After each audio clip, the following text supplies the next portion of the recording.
επειδή μας έχουν περάσει ότι πρέπει να βρεις αυτό το ένα όνειρο και πρέπει να ακολουθείς αυτό το ένα όνειρο, ήμουν πάντα πάρα πολύ καταπιεσμένη στο να το βρω.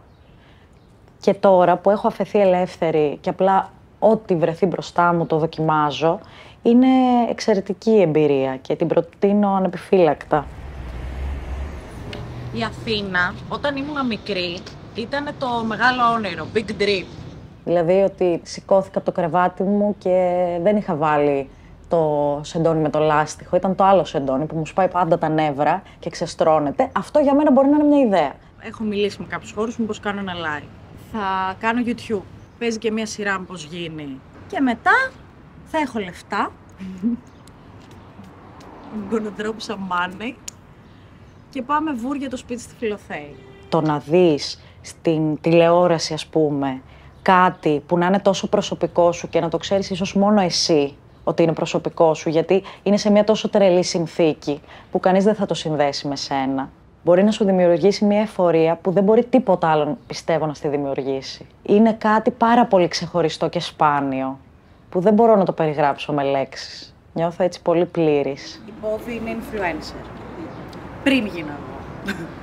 Στην Τετάρτη Δημοτικού είχαμε μία έκθεση που λεγόταν «Καβάλα σε ένα σύννεφο» και εγώ έγραψα ένα τεράστιο πλότ ότι το βράδυ ήρθε ένα σύννεφο και μου χτύπησε το παράθυρο και εγώ ανέβηκα πάνω σε αυτό το σύννεφο και πήγα σε διάφορες χώρες, συνάντησα διάφορα παιδάκια με τα προβλήματα που είχε το κάθε παιδάκι εκεί κτλ.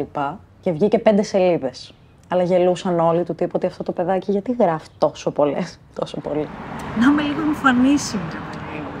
Σεναριογράφος μεν, αλλά καθόλου στην ψυχή.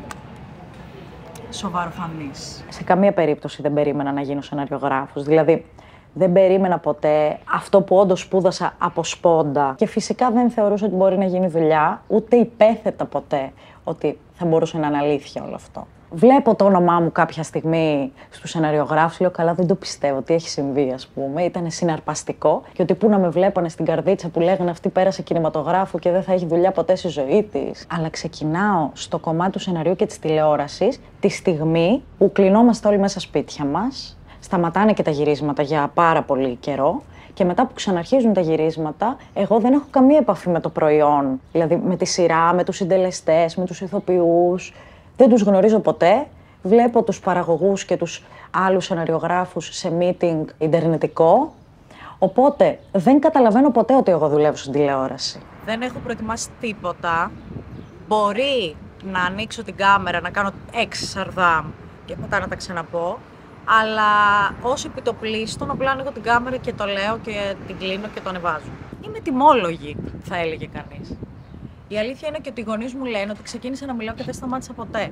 Κάποια στιγμή λοιπόν που ζορίστηκα πολύ, το αφήνω με μια χαρά όρους. Κανείς δεν με έβαλε σε μια μαύρη λίστα που να λέει «Η Αθηναία Τσαγκαράκη τα παράτησε και δεν μπορεί να γράψει και μην την ξαναπάρετε ποτέ».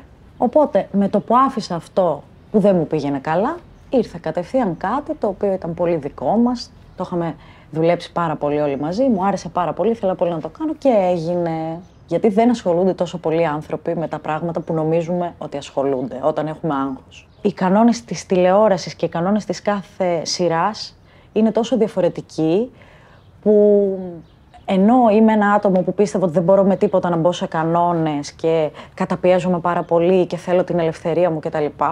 Ένιωσα μια μικρή ενηλικίωση εκεί. Ότι μια χαρά μπορώ. Λέγανε πάντα μικρή ότι έφυγε γλιστρίδα κτλ. Με φωνάζαν και γλιστρίδα μια περίοδο. Θέλω να πέσει εδώ μπάνερ.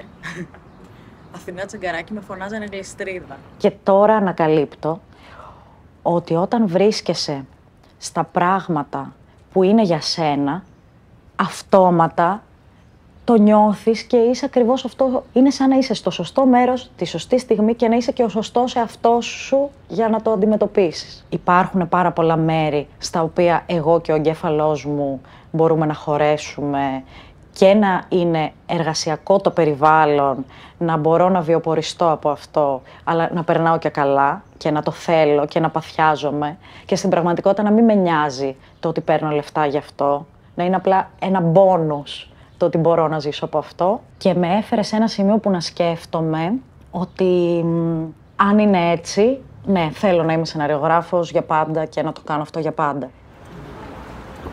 Γι' αυτό Μπράβο.